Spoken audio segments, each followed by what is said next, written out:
चांसर कुलगाम में आज दोपहर सिक्योरिटी फोर्सेस और मिलिटेंटों के दरमियान झड़प शुरू हुई। इब्तदाई मरहले में एक मिलिटेंट के मारे जाने की खबर है, जबकि इनकाउंटर की जगह मजीद मिलिटेंटों के छुपे होने की इतला है। सिक्योरिटी फोर्सेस ने पूरे इलाके को मुहासरे में लिया है, जबकि इनकाउंटर की जगह पर किसी शख्स को जाने की इजाजत नहीं दी जा रही है। ऑपरेशन जारी है, वक्फे वक्फे से फायरिंग हो रही है। उधर मिलिटेंटों के खिलाफ जारी ऑपरेशन की निगरानी के लिए जीओसी विक्टर फोर्स और डीआईजी जनूबी कश्मीर भी चांसर पहुंच गए हैं।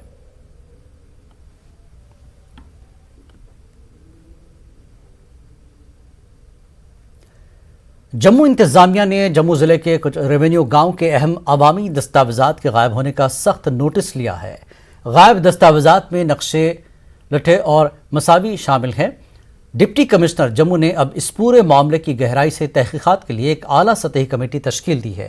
लोगों ने जम्मू इंतजामिया की तरफ से कसूरवारों की तलाश के लिए की गई कार्रवाई की सताइश की।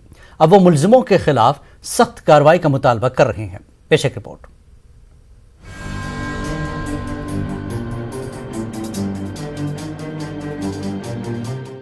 इसी साल जून में डिविजनल कमिश्नर जम्मू ने रेवेन्यू रिकॉर्ड के मवाजने की हिदायत के साथ मुतादिद रेवेन्यू देहातों में तजावुजात के ईटीएस सर्वे और बेतरतीब तस्दीक के लिए टीमें तश्कील दी थी। कमेटी ने अपनी फाइंडिंग में नोटिस में लाया कि तहसील बाहू के तहत आने वाले चुआधी और सुंजवान जैसे गाँव के रेवेन्यू नक्शे गायब हैं और फील्ड रेवेन्यू हुक्काम के पास दस्तयाब नहीं है। इस वाक़े ने बहुत से लोगों को सरकर्दा सियासतदानों के जरिए जमीनों पर कब्जे का मामला दोबारा उठाने का मौका फराहम किया। एनसी, पीडीपी और कांग्रेस जैसी जमातों के लीडरों ने अपने दौरे हुकूमत में इस तरह के कब्जे किए। एडवोकेट अंकुश शर्मा जैसे लोगों का कहना है कि ये मामला करोड़ों रुपए के रोशनी घोटाले से जुड़ा हुआ है, जिसके तहत जम्मू में सैकड़ों और हजारों सरकारी जमीनों पर आला वुज़रा, सियासतदानों, ब्यूरोक्रेट्स, रेवेन्यू ऑफिसर्स और ताकतवर लोगों ने कब्जा किया था।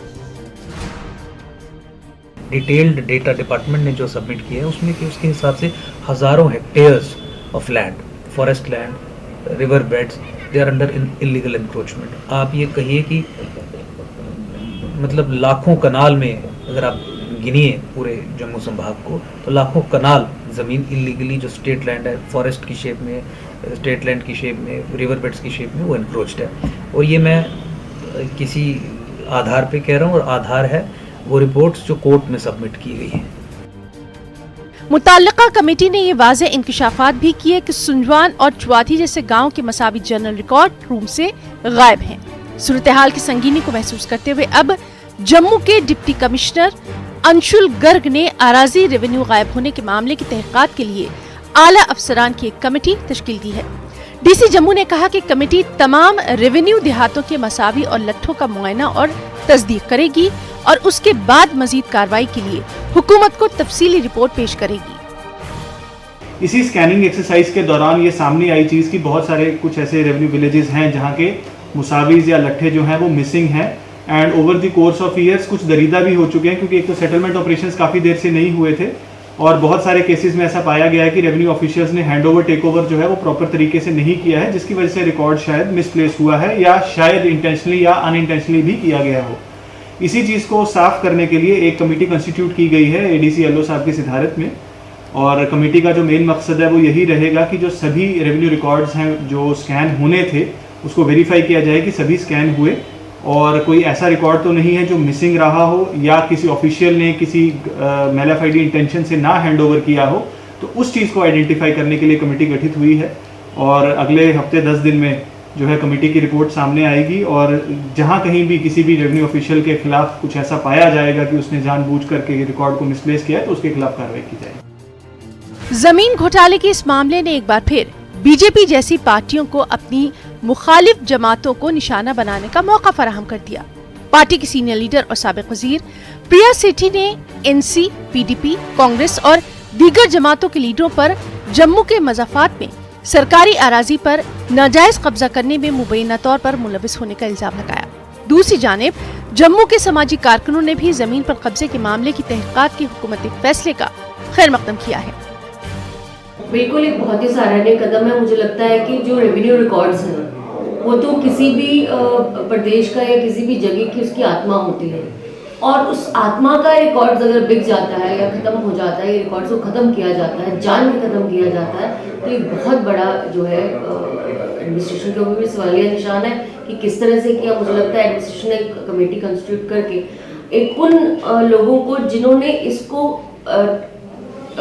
टेंटेटिवली करवाया, उनके खिलाफ एक कमेटी जब खड़ी होगी और जब जो कल्प्रिट्स हैं उनको सजा मिलेगी, तो मुझे लगता है कि एक मैसेज जाएगा कि आप you can not play with the जो गवर्नमेंट की प्रॉपर्टी होती है उसके साथ आप प्ले नहीं कर सकते। और उस तरह की जो बात अगर डीसी ने की है तो मुझे लगता है सराहनीय कदम है। ये बिल्कुल इम्पोर्टेंट है कि कोई भी चीज़ ऐसी नहीं होनी चाहिए, क्योंकि रेवेन्यू रिकॉर्ड्स हैं और वो सारे कागज मैप्स जो हैं वो इन प्लेस होने चाहिए। और उसके बाद जो भी इंक्वायरी इनिशिएट होती है, जो भी लोग इसमें मुलव्वस हैं, जिन्होंने हज़ारों कनालों को खुर्द बुर्द किया है, लैंड ग्रैबिंग की है, कोई भी इंसान हो, किसी भी पॉलिटिकल पार्टी से हो, किसी भी मजहब से हो, ही शुड बी बुक्ड। और जो नॉर्मल जो लोग जहाँ जहाँ जायज़ तरीके से अपने पेपर्स के साथ रह रहे हैं, उनको सहूलियत देनी चाहिए सरकार को। अब सबकी नजरें डिप्टी कमिश्नर जम्मू की तश्कील करता तहकीकाती कमेटी के नताइज पर मरकूज है।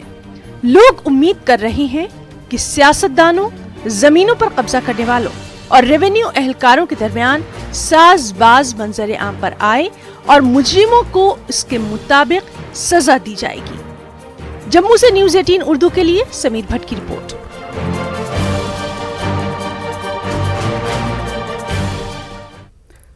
कश्मीर में प्राइवेट स्कूल्स के जरिए किताबों और यूनिफॉर्म्स की दुकानें चलाने का सिलसिला रोकने के लिए डायरेक्टर स्कूल एजुकेशन कश्मीर ने एक सर्कुलर जारी किया है।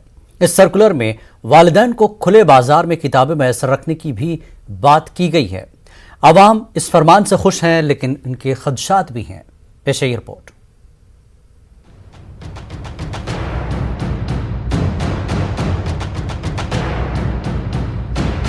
डायरेक्टर स्कूल एजुकेशन कश्मीर ने स्कूलों में किताबों और स्कूल यूनिफॉर्म फरोख्त करने पर पाबंदी लगाई है।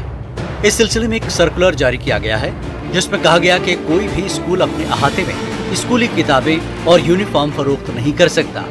न ही वालिदैन या बच्चों को किसी मखसूस दुकान से यूनिफॉर्म या किताबें खरीदने के लिए मजबूर कर सकता है। हालांकि ये सर्कुलर पहले भी जारी किया गया था, लेकिन डायरेक्टर स्कूल एजुकेशन खुद मानते हैं कि इस पर पूरी तरह से अमल नहीं हो रहा है, लिहाजा अब इस मामले पर सख्ती की जरूरत है। स्कूल हमारे नॉलेज में आए हैं या लोगों ने कहा हुआ है कि कुछ स्कूल्स पेरेंट्स और स्टूडेंट्स को फोर्स कर रहे हैं कि you get these books purchased और this uniform purchased from a particular shop, which is totally in violation of the rules. You cannot force anybody to go to the particular shop and particular school. तो इसीलिए हमने कहा है, suppose मेरा अपना book shop होगा, मैं अपनी बुक शॉप में जाऊंगा और अपने लिए अपनी किताबें खुद लाऊंगा। तो इट इज़ नॉट नेसेसरी कि आप एक पर्टिकुलर बुक शॉप के पास जाएंगे। Parents and students are free. आम लोग सर्कुलर से खुश हैं, लेकिन इनके कई खदशात भी हैं। उनका कहना है कि स्कूलों की इस जोर जबरदस्ती को रोकने के लिए सिर्फ कागजी फरमान ही काफी नहीं है, बल्कि सख्ती से अमल कराने की जरूरत है। पहले स्कूल वाले क्या करते थे, आप पर्टिकुलर शॉप पे जाइए तो वहाँ से बुक्स ले लिए। अब हम बार्गेनिंग भी नहीं करते थे ना, क्योंकि प्रिंट रेट लगा हुआ था और सीधा वो कमीशन जाता था स्कूल को, तो वो उल्टी तरीके से वो हमें लूटते थे। खुशाइन कदम है, हम वेलकम करते हैं एज ए पेरेंट, मेरे लिए बहुत अच्छा है। लेकिन सवाल यही खड़ा होता है, आखिर अगर ये ऑर्डर निकला है, इम्प्लीमेंटेशन कब तक होगी, ये ऑर्डर कब तक चलेगा?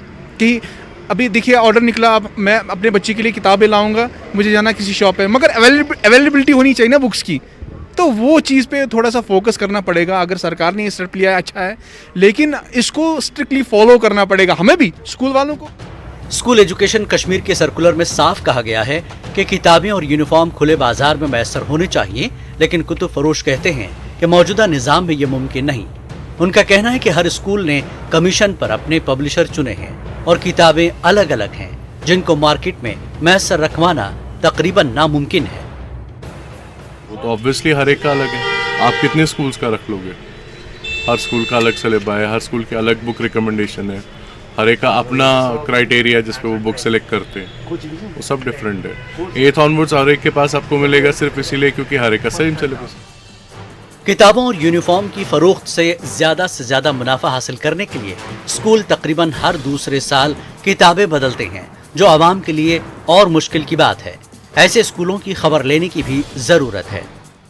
सरकार अगर इनिशिएटिव ले रही है, हमारी सरकार से यही गुजारिश है कि वो अमलन जो स्कूल है इन पे अमल पैरा हो जाए और स्ट्रिक्टली इस पे काम किया जाए। और मैं ये बात पेरेंट्स तक पहुंचाना चाहता हूं कि आप देखिए जो किताबें स्टूडेंट्स ने पिछले साल ख़रीदी, उन किताबों पे कोई दाग भी लगा नहीं हुआ है, क्योंकि किताबें बिल्कुल वैसी की वैसी है। पेरेंट्स से हमारी गुजारिश है कि अगर आपके स्कूल के बच्चे दूसरे जमातों में चढ़ गए, जो अगले जमात में जा रहे हैं वो पिछली जमातों से वो किताबें ख़रीदे, बेहतर और अच्छा वही रहेगा। पेरेंट्स के लिए भी ये फ़ायदेमंद बात है और स्कूल के लिए भी बेहतर। स्कूल्स में नाजायज तौर पर वालिदैन से पैसे ऐंठने के इस खेल में कई पेचोखम हैं और मसला सिर्फ एक सर्कुलर से हल नहीं होने वाला है। ऐसे में सरकारी इदारों और प्राइवेट स्कूल्स को मिलकर इस नाजायज कारोबार को खत्म करना होगा।